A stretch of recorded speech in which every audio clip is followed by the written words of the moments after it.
কাট কাট। ক্রিসমাসের দিন সকালবেলার cake. Merry Christmas, merry Christmas, merry Christmas to you দুষ্টু। ওই ডাকছে দেখে। Merry Christmas. আচ্ছা তুমি আগে একটুখানি খাও, তুমি খাও, তুমি আগে খেয়ে আমাকে জানাও কেমন হয়েছে। ভালো হয়েছে? আর একটু খাও, একটু খাও। একটু বাবাকে খাইয়ে দাও, একটু বাবাকে খাই। হ্যাঁ খেয়ে নে, খেয়ে নে।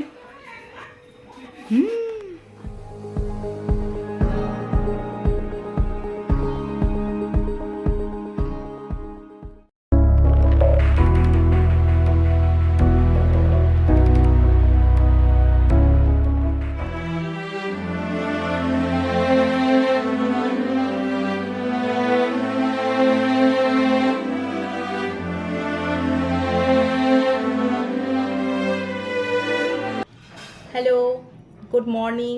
কেমন আছো তোমরা সবাই? আশা করি সবাই খুব ভালো আছো, সুস্থ আছো এবং সুন্দর আছো। আর আজ হচ্ছে 25শে ডিসেম্বর, মানে ক্রিসমাসের দিন। আর সবাই বাড়িতে আজকে কেক খাবে, আনন্দ করবে, অনেক কিছু করবে, হইচই সমস্ত কিছু করবে। আর আমিও করব অবশ্যই। আর তার জন্য আমি কালকে সন্ধেবেলা একটা কেক বানিয়েছি, বাড়িতেই প্রিপেয়ার করেছি, অরেঞ্জ কেক বানিয়েছি। এই কেকের রেসিপিটা আমি এই ভিডিওতে শেয়ার করছি না, তাহলে ভিডিওটা অনেক লং হয়ে যাবে। আমি অন্য কোনো ভিডিওতে তোমাদের সাথে এই কেকের রেসিপিটা অবশ্যই শেয়ার করব। আর আমি কিন্তু গ্যাস ওভেনে কেক প্রিপেয়ার করি। তো আজকে 25শে ডিসেম্বর, আমার তরফ থেকে তোমাদের সকলকে মেরি মেরি মেরি ক্রিসমাস। সবাই খুব এনজয় করো, সাবধানে এনজয় করো, সুন্দরভাবে এনজয় করো, আনন্দ করো, প্রচুর খাওয়া দাওয়া করো, ভুরিভোজ করো। আর সন্ধেবেলা যারা আমার ছোট ছোট বন্ধু বান্ধবীরা রয়েছো, ভাই বোনেরা রয়েছো, সবাই যদি চাও একটু সাবধানতা মেনটেন করে অবশ্যই একটু ঢিনচ্যাকও করে আসতে পারো। তো চলো আর বেশি কথা বলবো না, কেকটা কাটা যাক, কেটে খাওয়া যাক। টাটা।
বাইরে হ্যাঁ, মানে ম্যাগিটাকে সেদ্ধ করে ওটার মধ্যে দিয়ে শুধু বাইরেটা মাখানো থাকবে, এবার বাইরেটা যে হবে কর্মরে কর্মরে থাকবে।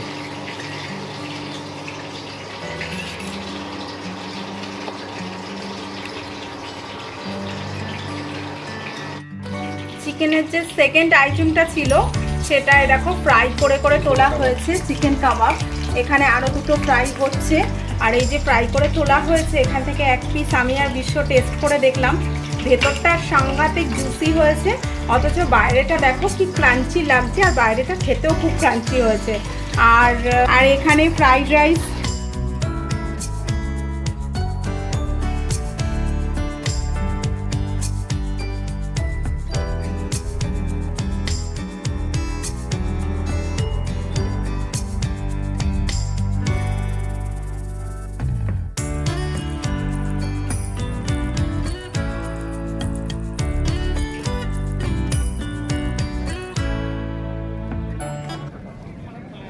Hello friends, good evening. আজকে বিকেল ঠিক না, সন্ধেবেলা এসেছি আমরা বেলুড়ে। আর দিনের বেলা তোমরা জানোই বাড়িতে একটু সময় কাটিয়েছি, আর এখন সন্ধেবেলার দিকে হঠাৎ করে বেলুড়ে চলে এসেছি। আর এখন বেলুড়ের এই যে আমার পিছনে দেখো মন্দির রয়েছে, ভেতরে গেছিলাম, সন্ধে আরতি হয়ে গেছে, কিন্তু ঠাকুর দর্শন করেছি ভেতরে। আর দিনের বেলা আসলে একরকম সৌন্দর্য, কিন্তু রাত্রিবেলা আসলেও কিন্তু চারপাশটা বেশ সুন্দর লাগছে, প্রচুর লোকের ভিড়। আর বেলুড় হচ্ছে মানে যত মিশন রয়েছে সমস্ত মিশনের মেন অফিসই হচ্ছে বেলুড়। তোমরা যারা কলকাতায় থাকো নিশ্চয়ই বেলুড়ের নাম শুনেছো, জানো। আর এই যে পেছনটা দেখো, আর বেলুড়ে খুব সুন্দর সুন্দর ফুল লাগিয়েছে, ফুলের গাছ লাগিয়েছে, যেমন আমাদের মিশনেও প্রচুর এই সময় শীতের সময় ফুল লাগায়, তো বেলুড়েও খুব সুন্দর সুন্দর ফুল, চারিপাশে ডালিয়া ভর্তি। আর মন্দিরে তো ভেতরে গেলে পরে তোমার মন একদম মানে শান্ত হয়ে যাবে। এই যে বিশ্বও রয়েছে, ছেলেকে নিয়েই এসেছি, বিশ্ব আজকে স্যান্টা ক্লজ হয়ে গেছে। আমাদের জুতোগুলো ওপাশে সমস্ত জমা রয়েছে, তো জুতোগুলোকে নেব, নিয়ে এবার আস্তে আস্তে বেরিয়ে যাব। ছিলাম মন্দিরের ভেতরে অনেকক্ষণ ছিলাম, বেশ বসেছিলাম, বেশ ভালো লাগলো, অনেকক্ষণ সময় কাটিয়েছি। আর মন্দিরের ভেতরে ক্যামেরা অ্যালাউ নেই, ফোন অ্যালাউ নেই, তো ভেতরে যেতে পারিনি, বাইরে থেকে মন্দিরটা তোমাদেরকে দেখালাম। আর তো চলো জুতো টুতো নিয়ে বেরোই, তারপরে তোমাদের সাথে আবার দেখা করে নিচ্ছি।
দর্শনী টিভিতে প্রতিষ্ঠিত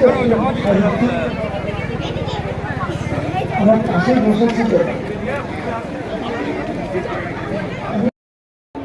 এই আয়োজনগুলো যখন আমরা করি, মেলা বা কোনো সাংস্কৃতিক উৎসব বা কোনো মিলন প্রাঙ্গণ, সেই সমস্ত জায়গাতে কোথায় আমাদের এই বিষয়ে সচেতনতা ভীষণভাবে বাড়াবার উদ্যোগ আমাদেরই নিতে হবে। হয়তো ফোন দেখতে দেখতেই হবে আমরা এই অ্যাডিকশন থেকে বেরিয়ে আসবো। আমি এটাকে বইমেলা কমিটি এবং আপনারা যারা সকলে উপস্থিত আছেন প্রত্যেককে আমি অভিনন্দন জানাতে পারছি।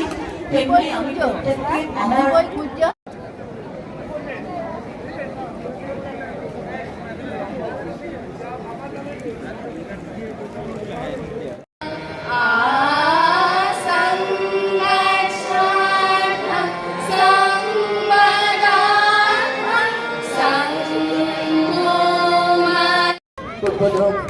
তিলোত্তমা মজুমদার, খড়দাহের বিধায়ক শ্রী শোভনদেব চট্টোপাধ্যায়, আমাদের সভাপতি শ্রীমতী নীলু সরকার, সভাপতি মণ্ডলীর বর্ষিয়ান সদস্যরা এবং মাননীয় কাউন্সিলরগণ, তারা মঞ্চে উপস্থিতির মাধ্যমে আমাদের এই শুভ মুহূর্তটাকে আরো বর্ণময় করে তুলল। ওকে, তো বাড়িতে চলে এসেছি এখন। আর আমাদের খড়দা ডিসেম্বর মানে সবসময় আমাদের খড়দা জমজমাট, আর ডিসেম্বর মাসে একটু বেশি জমজমাট থাকে ডিসেম্বর জানুয়ারি মাসে, কারণ ডিসেম্বর মাসে আমাদের খড়দা সাংস্কৃতিক উৎসব শুরু হয়, আমাদের খড়দা বইমেলা শুরু হয়, আবার এখানে পুষ্প প্রদর্শনীও কিছুদিন পর শুরু হবে। যত সম্ভবত 1 তারিখ থেকে পুষ্প প্রদর্শনী শুরু হবে, খড়দা পুষ্প প্রদর্শনী। তো খড়দা এখন বিশাল জমজমাট। তো একটু বইমেলার দিকে গেছিলাম, আর তারপরে ওখান থেকে বেরিয়ে গেছি। ভেবেছিলাম দক্ষিণেশ্বরে যাব, কিন্তু আগের বছরও দক্ষিণেশ্বরে গেছিলাম। তো এইবার বিশ্ব বলল চলো একটু বেলুড়ের দিকে যাই, তো বেলুড় থেকে একটু ঘুরে এলাম। যে কোনো অকেশন তে খাওয়া দাওয়া আনন্দ করা, সেটা সব কিছু মানুষ আছে যারা বাইরে করতে বেশি ভালোবাসে, তারা বাইরে হইচই করবে, খাওয়া দাওয়া করবে, কিন্তু আমি আর আমার হাজব্যান্ড আমরা বেসিক্যালি যে কোনো অনুষ্ঠান অকেশনই হোক, আমরা একটু ঘরে রান্না বান্না করে একটু ঘরোয়া খাওয়ার দাওয়ার খেতে আমরা বেশি পছন্দ করি। তারপর সময় পেলে তখন একটু বাইরে যাই, গিয়ে একটু ঘুরে ঠুরে আসি, কিন্তু আমরা বাড়িতেই রান্না বান্না করে একটু আনন্দ করতে, সেই দিনটাকে এনজয় করতে পছন্দ করি। একটু ঠাকুরের কাছে একটু পুজো টুজো দিই, একটু সময় কাটাই ঘরে, সবাই মিলে একসাথে খাওয়া দাওয়া হয়। না হলে প্রত্যেক দিন তো সবাই সবার কাজে ব্যস্ত থাকে, একসাথে অনেক সময় খাওয়া দাওয়া করা হয়ও না। তো যাই হোক, আজও সেম তাই, আমরা বাড়িতে রান্নাবান্না করেছি, দেখেছো সারাদিনই রান্নাবান্নার পিছনে কেটে গেছে। আর বাইরেও সেরকম আমরা খুব একটা খাওয়ার আজকে বাইরে ফাস্টফুড কিছুই খাইনি, কারণ ঘরে এত রান্নাবান্না রয়েছে, আবার বাইরে কি খাবো। তো এখন বাড়িতে চলে এসেছি, আর আজকের ভিডিওটা আমি এখানেই এন্ড করে দিচ্ছি। আবার নেক্সট ভিডিওতে তোমাদের সাথে দেখা করব। তো আমার এই ভিডিওটা যদি তোমাদের ভালো লাগে অবশ্যই একটা লাইক দিও, শেয়ার করো, সাবস্ক্রাইব করো যদি নতুন হও তো আমার চ্যানেলটাকে। পাশে একটা বেল বাটন আছে, সেটাকে একটু টিং টিং করে বাজিয়ে দিও। আর প্লিজ প্লিজ প্লিজ আমাকে একটু সাপোর্ট করো। আমি আগামী দিনে তোমাদের জন্য আরও নতুন নতুন অনেক ভিডিও আনবো, সেগুলো তোমরা দেখো, তোমাদের ভালো লাগবে।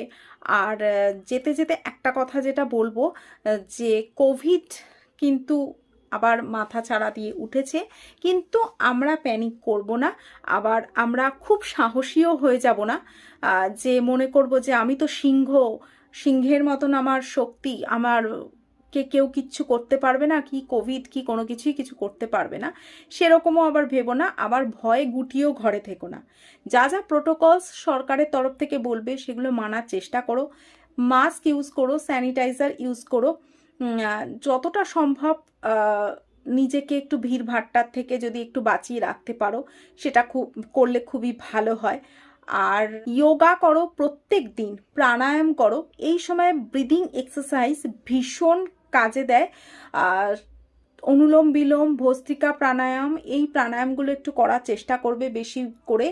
আর আমি তোমাদের সাথে কিছু কাড়ার রেসিপি শেয়ার করব যেগুলো তোমরা খেতে পারো। এগুলো তোমাদের ইমিউনিটি সিস্টেমটাকেও খুব ভালো রাখে।